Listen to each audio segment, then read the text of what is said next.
មុនគេថាបាត់ឈឺពោះសួស្តីពុកម៉ែបងប្អូនទាំងអស់គ្នាដែលតែងតែតាមដាន Channel YouTube របស់ខ្ញុំបានថ្ងៃនេះខ្ញុំសូមលើកយកនៅមុនគេថាមួយមេមុនគេថានេះគឺភាវនាឲ្យបាត់ឈឺពោះនៅពេលដែលបងប្អូននៅក្នុងព្រៃភ្នំឬមួយក៏ធ្វើដំណើរទៅឆ្ងាយដោយមិនបានដាក់ថ្នាំពេទ្យថ្នាំបីតលេបមិនបានសង្កួតថ្នាំឬមួយក៏នៅឆ្ងាយពេទ្យបងប្អូនអាចសាកភាវនានៅគាថានេះបានគាថានេះគឺយើងសូត្រឲ្យបាត់ឈឺពោះនៅពេលដែលយើងឈឺពោះមិនថាឈឺពោះខ្យល់ឬឈឺពោះយ៉ាងម៉េចទេសូមបងប្អូនភាវនាចុះហើយមុនគាថានេះផងដែរមុននឹងយើងសូត្រក៏សូមតាំងនមោតស្សៈចំនួន3ចប់ជាមុនសិននមោតស្សៈភគវតោអរហតោសម្មាសម្ពុទ្ធស្សៈ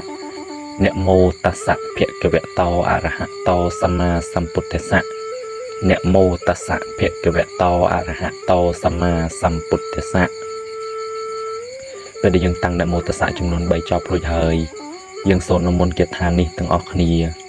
ដែលគាថានេះគឺយើងសូត្រថាអសាសៈបសាសៈ